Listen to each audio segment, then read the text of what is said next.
Okay, so I believe all of you guys have either witnessed or been bullied at some point in your lives.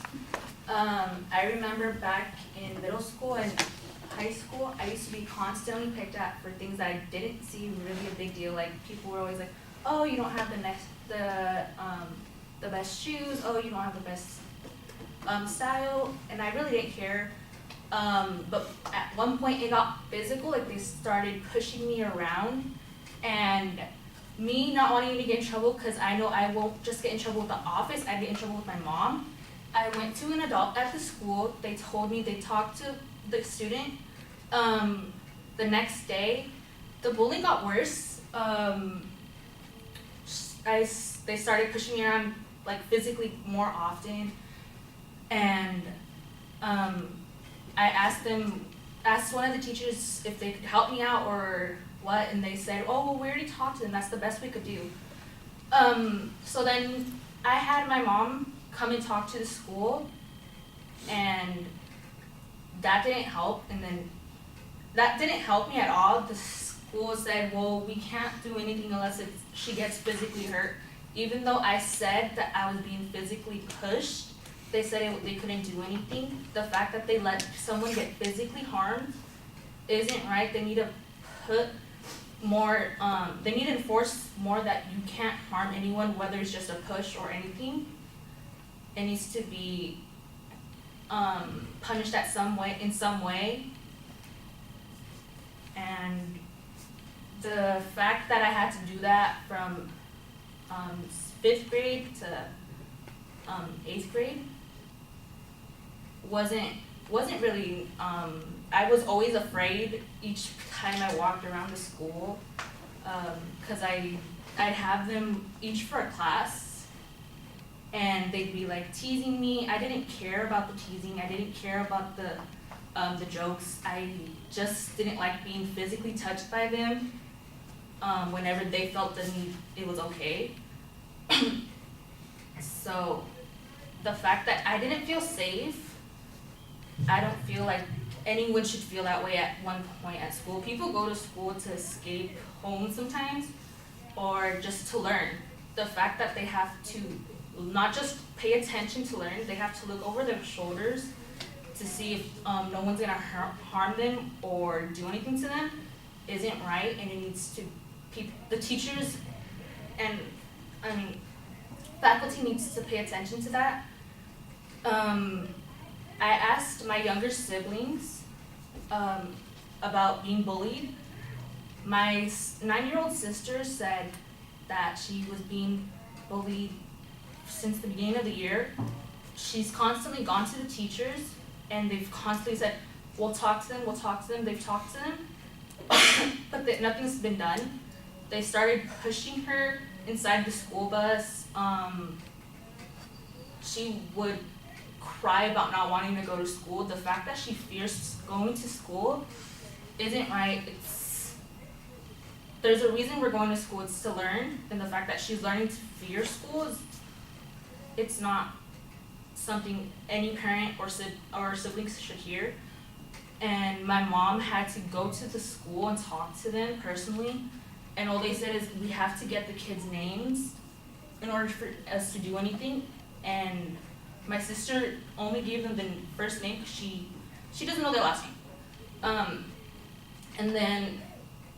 But they said we can just keep an eye on her. That's all we could really do.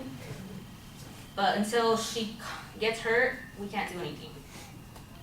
And when I asked my brother the same question, if he felt safe, he said he didn't. He didn't for a while because he went to this after-school program on school grounds with teachers around, and there were these boys that would always just make fun of him, take his stuff, throw his backpack across the school fields. And at one point, my mom had to pull him out of the program. He's not in the program anymore, but he sees these kids still in school, and they constantly just like push his stuff around.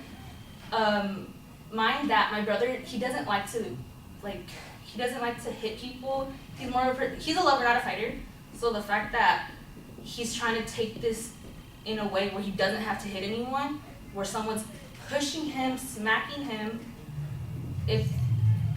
it's not right.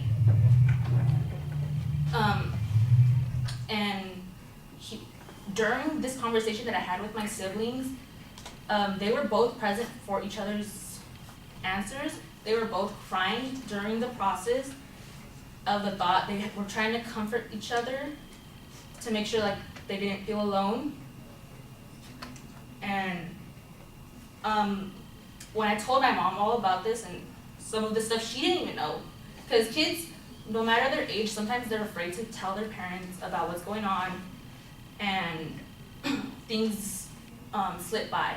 So my parents went to the school, they talked to the teachers, they talked to the kids, and the fact that my parents had to get physically involved instead of the school doing what they're supposed to do and make sure the students feel safe, are safe, and make sure they don't feel alone it's really disappointing. When students don't feel safe, it leads to future consequences in life. For instance, according to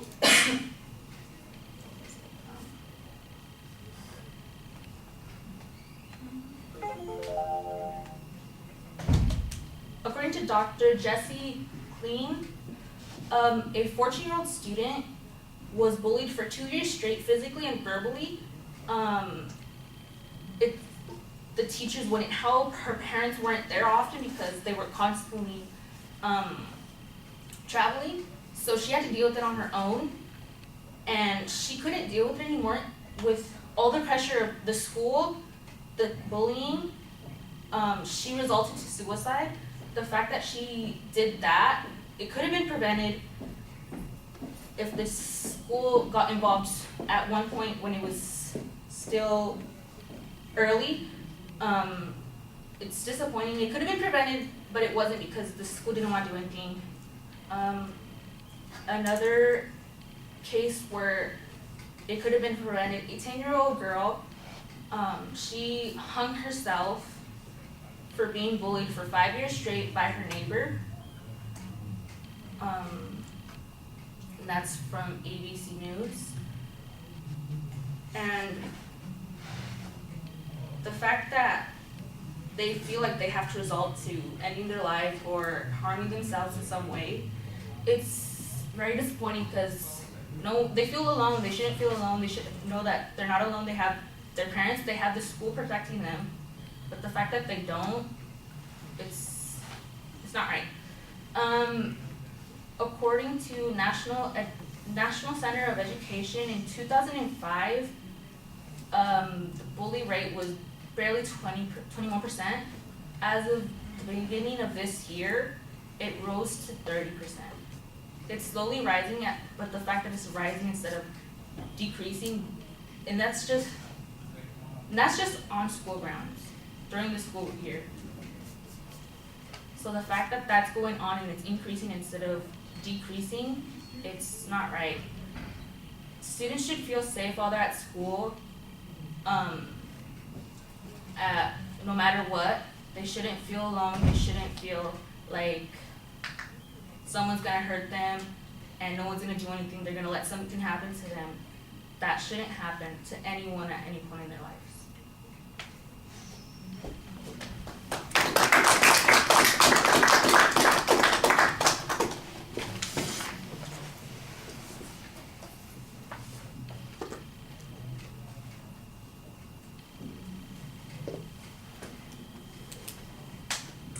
Ernesto, you haven't had a chance to do an evaluation, have you? No.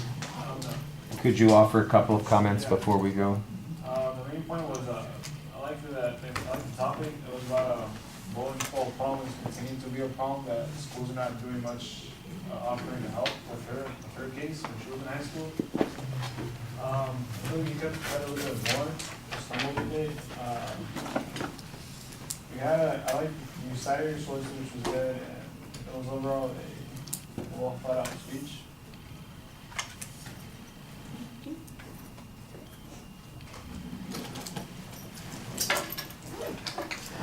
Yeah, I think it feels a little bit too much like a story about your family and the problems that they've had instead of a broader argument.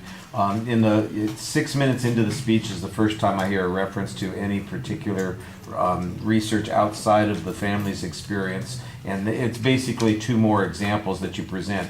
I don't get any information about what the official school policy is. I don't even know what the school district is that you're talking about. I don't know if this is supposed to be a problem that is typical in a lot of schools. The bullying rate that you talked about right at the end, I think, would be a good example of the problem, but it's like the last thing that you have in the speech instead of the first thing you have in the speech. When you talk about the idea that bullying takes place, I don't think there's a lot of doubt about that. You've got some nice personal examples that illustrate that. There's a statistic here, but it feels like we've got this argument here that says, hey, bullying takes place and the schools aren't doing enough about it. And I'm going, tell me something I don't know. What should we be doing about it? What would make a difference? You said, we could have prevented these problems. I'm going, how could we have prevented this problem? How could we have stopped it? What could the school have done that they didn't do? That's what I think you need to be telling us. You need to say that they have to have discipline problems. They have to be consistent about the discipline.